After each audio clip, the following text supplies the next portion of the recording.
Siente un momentito, por favor, hermanos.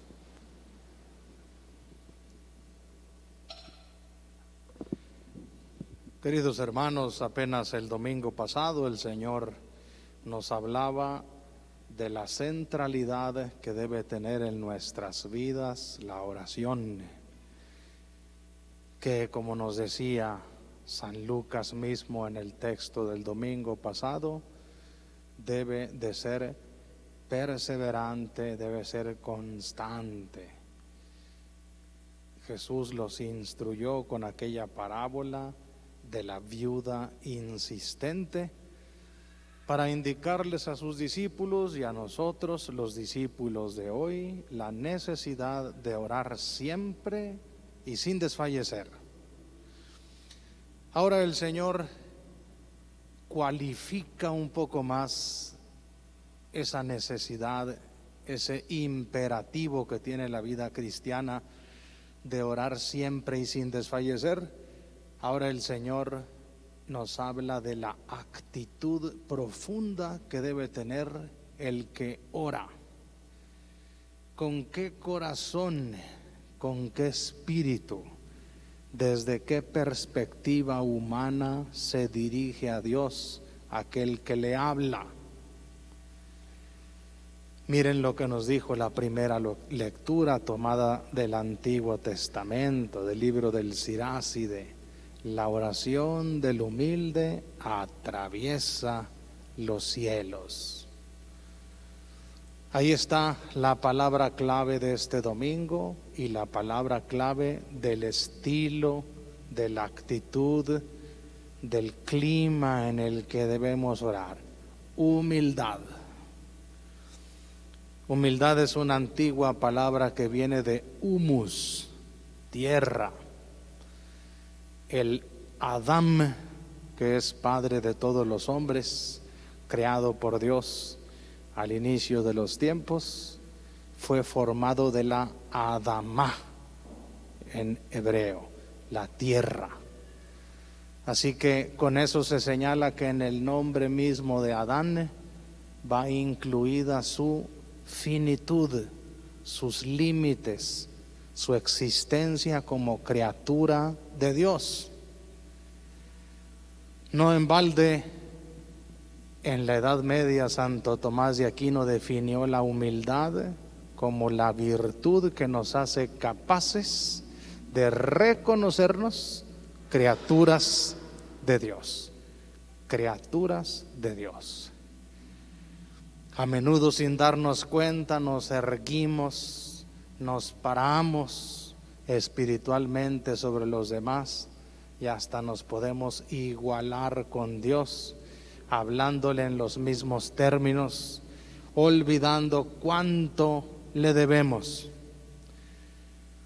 De manera que el soberbio, el orgulloso, el engreído, imita al maligno, que al inicio de los tiempos fue creado por Dios con muchas perfecciones y se llenó de soberbia, olvidó su origen divino, olvidó que de todas formas era criatura y fue derrumbado hasta el fondo. Por eso termina la parábola de Jesús con esa frase: porque el que se enaltece será humillado y el que se humilla será enaltecido. Humildad entonces es la condición del cristiano, porque un cristiano humilde se sabe proveniente de la acción creadora de Dios. Soy criatura suya. Ya con eso tendríamos que vivir agradecidos. Pero el humilde va más allá. Se autopercibe necesitado. Se autopercibe criatura, no creador. Y entonces, justamente porque reconoce su indigencia, su necesidad, tiene la capacidad de pedirle a Dios. Ahí está otro de los grandes milagros de la creación de Dios. una de las tantas perfecciones que tiene el mundo que Él creó es que sus criaturas tienen la capacidad de clamar a Él, de pedirle a Él. Y ahí se van trazando los pasos de la verdadera oración cristiana. Primero, al reconocernos creados por Dios, lo primero que debe hacer toda oración es alabarlo. Vean cómo en la misa, especialmente en la misa dominical, tenemos ante todo, antes de las lecturas, antes de la homilía, antes del banquete eucarístico, el Gloria, para alabar juntos a Dios, porque es lo primero que le debemos: alabanza, gloria, honor de nuestra parte. En un segundo momento, reconocemos nuestras necesidades, nuestra indigencia, nuestra orfandad en este mundo, y le pedimos tanta cosa que nos hace falta. Y cuando le vemos bondadosísimo, generoso, como verdadero Padre que acerca bienes a nuestras vidas, sentimos ahora no nuestra indigencia, sino nuestra indignidad. No somos dignos de que Él nos haya levantado a esa estatura de familia suya, y sin embargo lo hizo. Vean cómo justamente en la misa, antes de unirnos a Jesús, rezamos el Padre Nuestro como verdaderos hijos de Dios. Jesús mismo nos dijo: ya no los llamo siervos como deberíamos ser, ahora los llamo amigos, porque un amigo sabe lo que el amo quiere.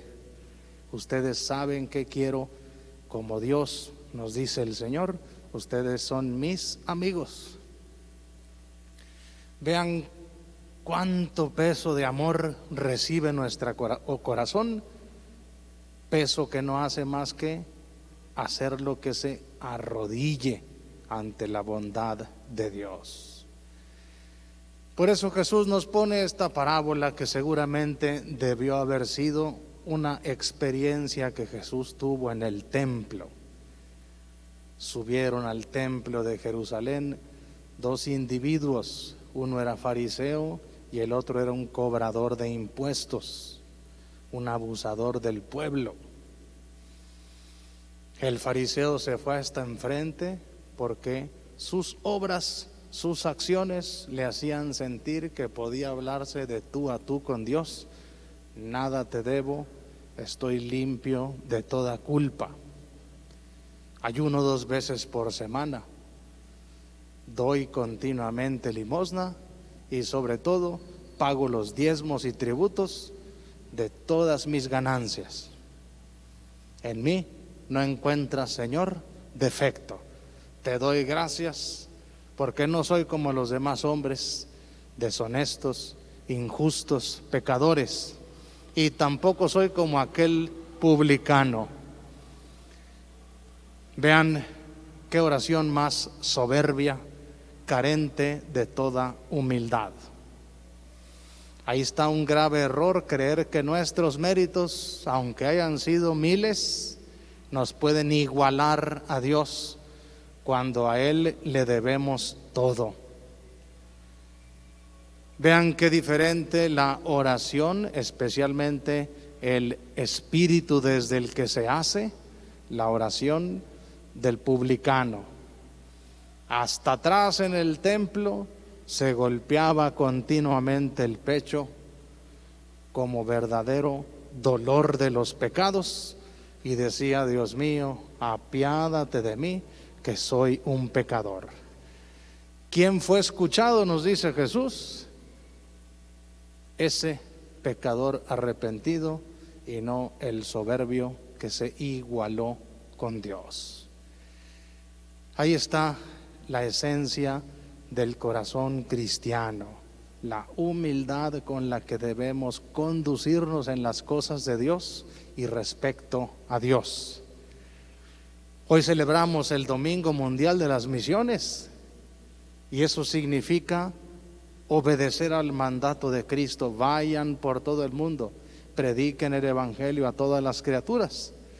Ese mandato tiene de fondo una presuposición.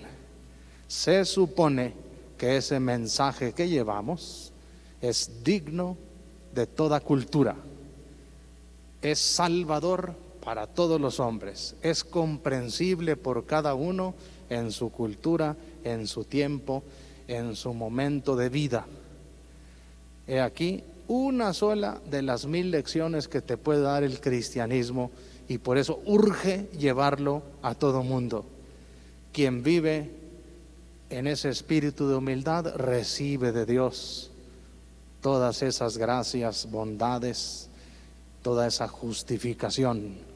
Quien se autoensalza y cree no deberle nada a nadie, comete el error del fariseo, que prescinde de Dios y hasta quiere que Dios lo ensalce y lo alabe. Oremos por las misiones, para que haya cada vez más misioneros, no solo en lejanas tierras, en nuestra diócesis, en nuestras ciudades. La Iglesia hace 10 años nos ha llamado a todos a una gran cruzada continental, misionar en nuestras ciudades que tienden continua y crecientemente a paganizarse, a hacerse ciudades sin Dios. Donde más necesitamos misioneros es ahora en nuestros mismos lugares, y no hay mejor misionero que el que vive su fe fuera de los templos. Aquí viene y la celebra, aquí la fortifica, aquí la alimenta, pero la vive como testimonio de Dios en medio de sus hermanos. Vamos a ponernos de pie.